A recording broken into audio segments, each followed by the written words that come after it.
محافظتنا المعطاء، عمالا وفلاحين ومثقفين ومنتجين، إليكم جميعا نتوجه بالتحية وأنتم تخوضون احتجاجاتكم للأسبوع الثاني، وترتفع أصواتكم مجلجلة أنه لن نبرح الساحات والشوارع إلا بتحقيق مطالبكم العادلة. حقكم في حياة حرة كريمة خالية من الجوع والعوز والحرمان. لقد جاءت حزمة القرارات الجائرة التي اتخذتها الحكومة لتضرب في الصميم معيشة المواطن السوري وتمعن في إفقاره وتجويعه، قرارات ممنهجة ترضي الخارج وشريحة ضيقة من أثرياء الحرب وزبانية الفساد. يا أبناء وطننا السوري العزيز، لقد عانت محافظتنا ولسنوات مديدة من إجراءات استثنائية من خلال التهميش والإقصاء المتعمد لأبنائها بالمشاركة في بناء الوطن وإبقاء المحافظة بعيداً عن سبل التنمية. واليوم تهتف حناجركم بصوت الحق في المطالبة باتخاذ تدابير في المجال الاقتصادي والاجتماعي، جوهرها العودة عن الإجراءات ذات الطابع الليبرالي وتطوير الفروع الإنتاجية، الصناعة والزراعة، وحماية الإنتاج الوطني ومحاربة الفساد.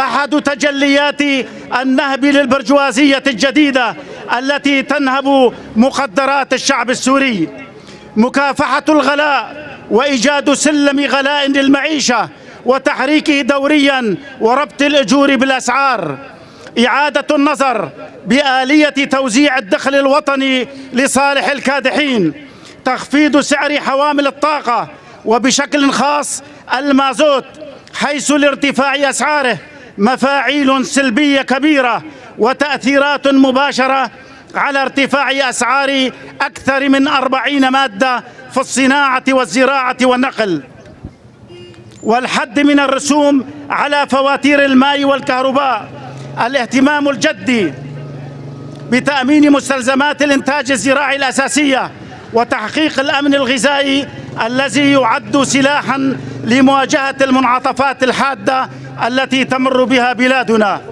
ويكتسب أهمية في هذا السياق منح سندات التمليك للفلاحين المنتفعين في المحافظة أسوة ببقية المحافظات. أيها الحضور الكريم، لتكن وقفاتنا الاحتجاجية محطات للنضال أيضاً من أجل زيادة أجور العاملين في القطاع العام والخاص، وكذلك المتقاعدين الذين ينبغي تقديم الرعاية الصحية لهم وليس تأخير رواتبهم كما يجري اليوم ولأشهر عديدة متروكين لذل الحاجة والحرمان. توفير فرص عمل جديدة والحد من البطالة المستشرية بين أوساط الشباب خاصة. تطوير عمل وخدمات المؤسسة العامة للتأمينات الاجتماعية والحفاظ على الحقوق التأمينية للعاملين، ووضع حد للتهرب الضريبي الذي يلجأ إليه الفاسدون المتنفذون الذين يراكمون ثرواتهم على حساب الشعب الجائع.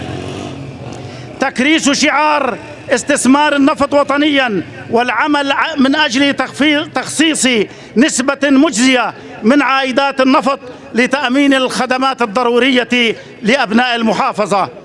الاهتمام الجد بتسويق الحبوب ورفع الغبن الذي يلحق بالفلاح والمنتجين من خلال آليات الابتزاز والفساد التي تترافق مع عمليات التسويق، ووضع أسعار مجزية لكافة المحاصيل الزراعية بما يضمن هامش ربح مجز للمنتجين. حل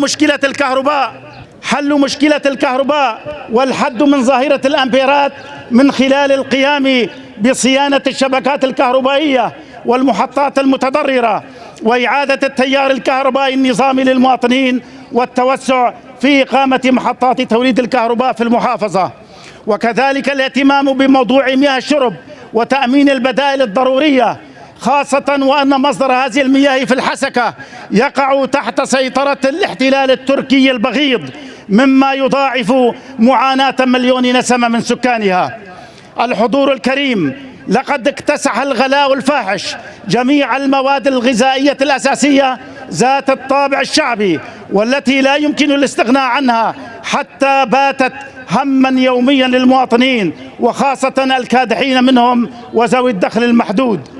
كما بلغ التلوث البيئي في المحافظة مناسيب خطيرة تسببت في ارتفاع نسبة الأمراض السرطانية والقلبية بشكل ملحوظ، دون أن يستوقف ذلك الجهات الصحية المعنية لوضع حد لها.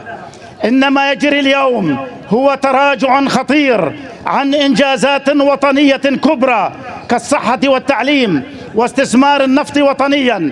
من هنا ينبغي أن ترتفع أصواتنا عالية لإلغاء استثمار منشآت القطاع العام من قبل الرأسمال الخاص والأجنبي، وتحديدا التركي الذي تم التعاقد معه لاستثمار مؤسساتنا الصحية بعقود طويلة الأجل هي في الحقيقة عقود إذعان وإذلال. وكذلك البنية التحتية كطريق إنفور وعقود النفط الاستثمارية لمدة 25 عاما مع شركة HKN الأمريكية التي تشمل حقوق الرميلان النفطية في محافظتنا، تحصل بموجبها الشركة الأمريكية على الحصة الأكبر من إنتاج الحقل في الوقت الذي يرتعد فيه ومواطننا بردا من أجل عدم توفر الكميات الكافية لتدفئته من المازوت. وهذه المؤسسات كما تعلمون هي مملوكة حقوقيا للشعب السوري دون سواه، ولا يحق لا لوزير ولا لرئيس الإفراط بها لصالح المحتل الأجنبي.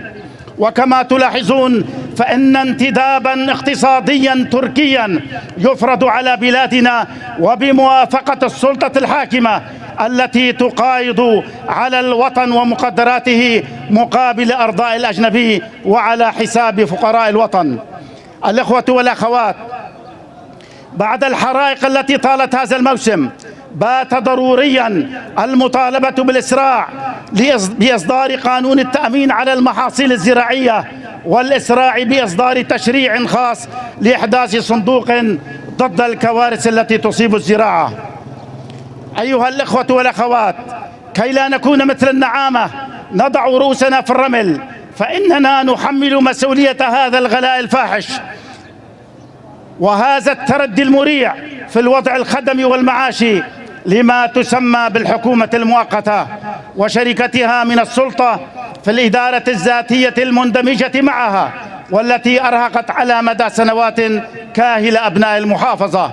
وإننا إذ ندعو أبناء المحافظة وبشكل خاص الشباب منهم ومعهم أبناء الشعب السوري إلى التظاهر، فإننا نبارك متضامنين مع الحراك السلمي المدني الذي عم بلدات ومدن سورية والمحافظة، ونعبر عن ثقتنا بإرادة أبناء محافظتنا المعطاءة في متابعة تاريخها النضالي المجيد دفاعا عن الوطن وعن قضايا الكادحين، كي تبقى سوريا سيدة حرة أبية وطنا لجميع أبنائها.